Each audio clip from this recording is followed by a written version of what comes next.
Hi friends, Dry Socket here. I'm out on my dry fire range today and I wanted to show you one of the ways in which I practice for a match for cowboy action here. So this is what I would call a quick dry fire practice. So I got some targets up, I'm throwing stuff out, I got my boots on, my hat, my tool belt. This is a tool belt I actually only use for dry fire practice, as I just don't have any shells or anything in it. It's actually made for some guns that I don't use anymore, but it fits my main match revolvers pretty good. So I use it for that. The reason I do that is you don't want to get any live ammunition around when you're doing dry fire. That's just how things happen. We don't want things to happen. The other thing that I'll do is I put these targets out and I'll just practice patterns, and I'll try to practice patterns for the next match I'm going to go to. So like if I go to Table Rock, there's probably going to be a badger, so I'm going to practice a badger. If I go somewhere that they really like double end tab Nevadas or something, like I'm going to practice that. So it just kind of keeps me fresh on that, especially when we're thinking of split pistols. So we're going to shoot some badgers today.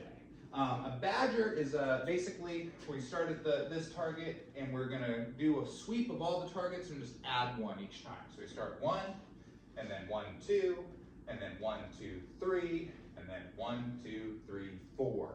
That'll be our 10 shots. For rifle, that's pretty straightforward, but for pistol, where do we break it? Well, we're gonna go 1, 2, 3, 4, 5. That's our first pistol. Second pistol will go 1, and then 2, 3, 4, 5. So splitting on that target.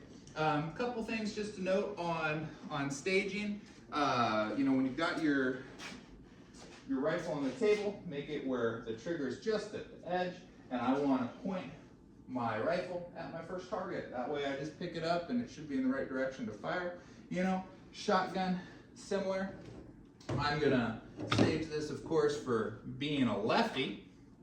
I'm gonna put it right there, point it at the boots, so I've got a good step over to grab it, put some ammunition in.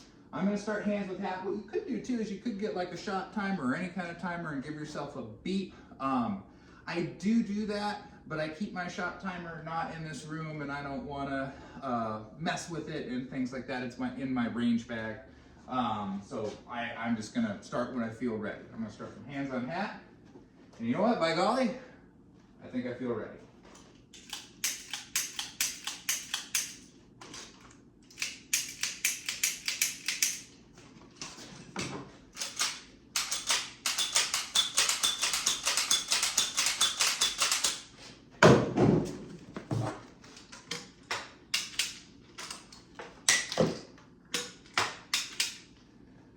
There we go. So quick little thing, I can actually go back to the video and figure out how fast I did that. Look where I fumbled. Look where I'm getting on target. Kind of break it down a little bit, see where I'm losing time, and then I might practice those skills. My draw, feels a little weak or something like that. I'm like, okay, I'll practice that a little bit. If I got off pattern, I'll run that pattern again. And what I'll do is, depending on what I'm doing and where the rest of the people that live on this this property are, sometimes I'll go work on something, I'll come back and I'll shoot this stage again, and just leave the guns just right here. Other times I'll just put the guns up, I'll leave my targets out. Next time I come out here for something, I'll shoot it again. So I might run this 2 or 3 times in the same day, kind of have my own little matches. I especially like to do this on Saturdays that I don't go do cowboy action. So about every other Saturday,